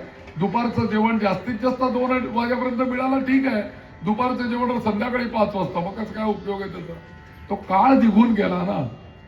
म्हणून योग्य काळामध्ये जर का आपण अनुष्ठान केलं तर आपल्याला त्याचं योग्य फळ मिळतं. जसं योग्य वेळेला आपण जेवण केलं तर योग्य आपल्याला त्या अंगाला लागतं.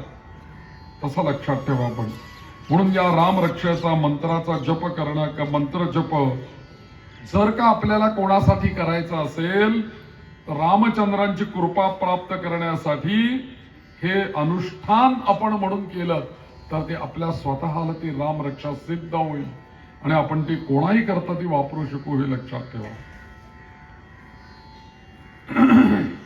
म्हणून या स्तोत्र म्हणत असताना या सगळ्या गोष्टी लक्षात ठेवायच्या. या स्तोत्राची देवता कोण आहे? सीता रामचंद्र ही देवता आहे. शक्ती कोण आहे? सीता शक्ती. कीलक कोण आहे? हनुमान. पासवर्ड याचा हनुमान आहे. या हनुमंताला शरण गेल्याशिवाय रामरक्षेचं कपाट नाही उघडणार. म्हणूनच महाराजांनी आपल्या म्हटलंय ना, तुकाराम महाराजांनी, शरण शरण हनुमंता, शरण शरण हनुमंता, तुझ आलो रामदूता, आलो रामदूता, तुझ आलो रामदूता. महाराज तुकाराम महाराजांनी सुद्धा म्हटलंय या मारुतीला शरण गेल्याशिवाय कपाट नाही उघडणार. बर त्याच्या पुढचं वाक्य महाराजांनी फार चांगलं त्या अभंगात ठेवलंय. काय भक्तीच्या त्या वाटा, काय भक्तीच्या त्या वाटा. भक्ती करायची तर नवविधा भक्ती ती कशी करायची? दास्य भक्तीचा आदर्श कोण असेल तर हनुमंत आहे. आणि म्हणून तुकाराम महाराज त्या मारुतीलाच प्रश्न विचारतात, काय भक्तीच्या त्या वाटा, मज दावाव्या सुभटा. त्या भक्तीच्या वाटा आम्हाला दाखवा. तसं या रामरक्षेमधली भक्तीची वाट सुद्धा आम्हाला कोण दाखवणार आहेत? हनुमान. जय हनुमान, जय हनुमान. आणि त्याच्या पुढचंही वाक्य आहे त्या अभंगामध्ये, का मारुतीला वंदन करायचंय? आम्ही उपासना करायला लागल्यानंतर आमचा धीर खचतो. आज म्हटली मग आम्हाला काहीच मिळालं नाही, मग थोडं चलबिचल होतंय. तू पण रामरक्षा म्हणते का? मग तुला काय मिळालं का रामरक्षा म्हणून मग ती चर्चा सुरू होते. मग मला पण मिळत गेलं महिनाभर म्हणते काही नाही मिळते मला, धीर खचून जातो. मग जाऊ दे, सोडून द्यायचं रामरक्षा, असं होतं ना. म्हणून तुकाराम महाराजांनी पुढे पण एक मागितलंय हनुमंताला, शूर आणि धीर. शूरता पण आणि धैर्य पण पाहिजे ना रामरक्षा म्हणायला, आणि हनुमंताला शरण जायचं म्हणजे धैर्य तर पाहिजे. शूर आणि धीर आणि शेवटचं म्हणतात ते स्वामी भक्ती, स्वामी काजी तू सादर, आणि तुका म्हणे रुद्रा अंजनीया कुमारा. त्या मारुतीला सुद्धा तुकाराम महाराजांनी वंदन केलंय. म्हणून आपण जिथपर्यंत हनुमंताला वंदन करत नाही ना, तिथपर्यंत रामरक्षा नावाचं कोडं आपल्याला उलगडणार नाही. कारण या रामरक्षेची किल्लीच आहे, हनुमान की लकम. म्हणून तुम्ही हनुमंतांचं काहीतरी करा या अनुष्ठानामध्ये, निदान त्यांचं स्मरण तरी करा. ते स्मरण वेगळं करण्याची आवश्यकता नाही, रामरक्षेमध्येच आलंय. मनोजवम मारुततुल्य वेगम जितेंद्रियम बुद्धी. ज्यांना येतो श्लोक त्यांनी म्हणा माझ्या बरोबर, मनोजवम मारुततुल्य वेगम जितेंद्रियम बुद्धिमतां वरिष्ठम वातात्मजं वानरयूथ मुख्यं श्रीरामदूतं शरणं प्रपद्ये. महारुद्र हनुमान की जय. असं या हनुमंतांचं आणि अनुष्ठानाचं रामरक्षेचं वैशिष्ट्य आहे. म्हणून मग असं रामरक्षा जर का आपण सिद्ध केली तर प्रभू रामचंद्रांच्या कृपेने आपल्या ब्रीदाचा रक्षणार्थ हे हनुमान, हे मारुती आणि सीता शक्ती काहीही करायला समर्थ होता. भक्तच होऊन जातो ना आपण त्यांचे. आणि म्हणून आपल्या जीवनातली चिंता संपून जाते रामरक्षा म्हणायला लागल्यानंतर. अहो, ज्यांच्या पाठीशी साक्षात हनुमान आहेत, ज्यांच्या पाठीशी साक्षात राम आहे, सीतेची शक्ती ज्यांच्या पाठीमागे आहे, त्याला काय भळ बाळगण्याचं कारण आहे? म्हणून रामरक्षा एखादी पुंजी कशी आपण जमा करतो की नाही, हळूहळू साठवून ठेवतो, तसं आपल्याला 24 तास उपयोगी पडेल ना एखादं असं शस्त्र आपल्याकडे कायम असावं. मी म्हणतो तुम्ही रामरक्षा सिद्ध करून कोणाला देऊ नका किंवा कोणाला त्याचा करता वापर करू नका. स्वतः करता गुप्तीत ठेवून द्या ना तुम्ही. स्त्रियांकडे हा गुण फार चांगला असतो, त्यांना काही वापरायला दिलं की ते थोडं राखून ठेवतो. फार महत्वाचा गुण आहे. आणि आपल्या प्राण्यांमध्ये सगळ्या 84 लक्ष योनीमध्ये हा गुण कोणाकडे माहितीये? सगळ्यात छोट्या प्राण्याकडे हा गुण आहे. जे मिळतं ना ते राखून ठेवण्याचा गुण मुंगीकडे आहे. म्हणून मुंगी साखरेचा रवा, लहानपण देगा देवा. त्या मुंगीला जर का एवढा तिच्या आकारापेक्षा मोठा गुळाचा खडा मिळाला ना, तर जिथे मुंगीला तो गुळाचा खडा मिळतो तिथेच ती खात बसत नाही. तो गुळाचा खडा वाटेल ते करून 100 मुंग्या एकत्र येतील आणि तो ओढत ओढत ओढत ओढत आपल्या घराकडे घेऊन जातील. आणि घरामध्ये गेल्यानंतर तो काही लगेच खायला बसतील असं नाही, साठवून ठेवतील. एवढा साठवून ठेवण्याचा गुण आहे. तसा आपणही हे रामरक्षा आहे ना, या योग्य काळामध्ये सिद्ध करा आणि आपल्या जवळ ती गुप्त ठेवून द्या.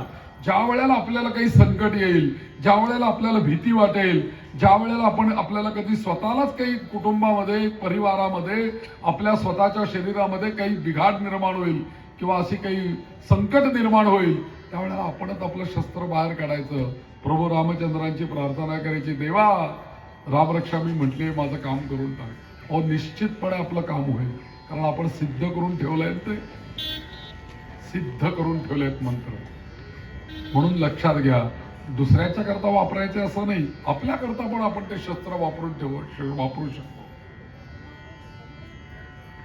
असं हे रामरक्षेचं वैशिष्ट्य आपल्याला आज मी उलगडून सांगितलं की र हे अक्षर आपल्याला सांगितलं, व्यंजनाचं महत्व सांगितलं, त्याच्यानंतर रामरक्षा सिद्ध कशी करायची हे मी तुम्हाला सांगितलं. अजून थोडीशी माहिती उद्या राम या शब्दाविषयी, म्हणजे ओंकार आणि राम हे दोन्ही शब्द कसे सारखे आहेत याच्याविषयी आपण चर्चा उद्याच्या प्रवचनामध्ये आपण करूया. आणि उद्या जे रामरक्षेचं ध्यान आहे, ध्याये दाजानुबाहुम, या ध्यानाचा आपण उद्या थोडासा विचार करू आणि मग चरितम रघुनाथस्य या श्लोकांचाही विचार जेवढा होईल तेवढा आपण उद्याच्या दिवसामध्ये करूया. चुकवू नये असे काही. जास्तीत जास्त लवकर येऊन तुम्ही जर का बसलात तर 1 तास काय, 1.5 तास काय, 2 तास काय, हा विषय इतका मोठा महत्वाचा आहे. आणि खरं सांगू का, असं बोलायला लागलं ना की अनेक मुद्दे डोळ्यासमोर येतात. कोणता तुम्हाला सांगावा हा प्रश्न पडतो.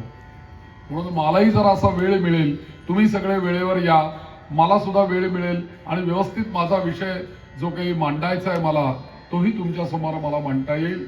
त्यामुळे उद्या आपण उद्याच्या प्रवचनामध्ये रामरक्षेचा ध्यानाचा विचार करूया. आज आपण अनुष्ठानाचा विचार केला. रामो राजमय सदा विजेत या मंत्राचा विचार आपण केला. त्या मंत्राचा विनियोग आपण बघितला. या सगळ्या गोष्टींचं चिंतन आज डोक्यामध्ये ठेवा. त्याच्यावर विचार करा की आज आपण काय ऐकलं प्रवचनामध्ये आणि मग उद्याचं ध्यान त्याला का महत्व आहे. या संपूर्ण ध्यानामध्ये बद्ध पद्मासनस्थम असा शब्द आलेला आहे. राम हे बद्ध पद्मासनामध्ये बसलेले आहेत सीताबाईंबरोबर. हे असंच ध्यान या रामरक्षेमध्ये का आलं याचा आपण उद्याच्या प्रवचनामध्ये विचार करूया. आजची झालेली प्रवचन सेवा माऊलींच्या चरणी, दादांच्या चरणी आपण अर्पण करूया. 1-2 मिनिटं रामनाम घेऊया आणि थांबूया. श्रीराम जय राम जय जय राम. श्रीराम जय राम जय जय राम. श्रीराम जय राम जय जय राम. श्रीराम जय राम जय जय राम. श्रीराम जय राम जय जय राम. श्रीराम जय राम जय जय राम.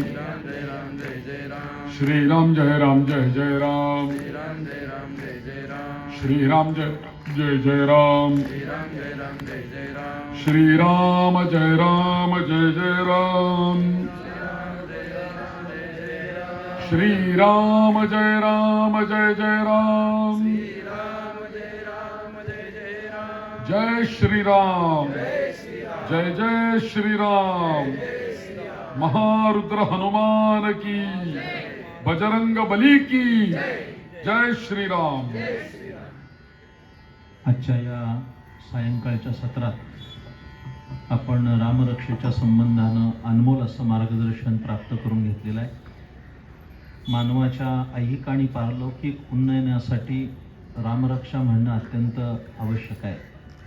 आपण हा जो प्रयोग करतो आहोत तो घराघरामध्ये मुलांच्यामध्ये रामरक्षेची अभिरुची वाढावी, त्यांनी दररोज रामरक्षा म्हणावी, या दृष्टिकोनातून आपण हा प्रयत्न केलेला आहे.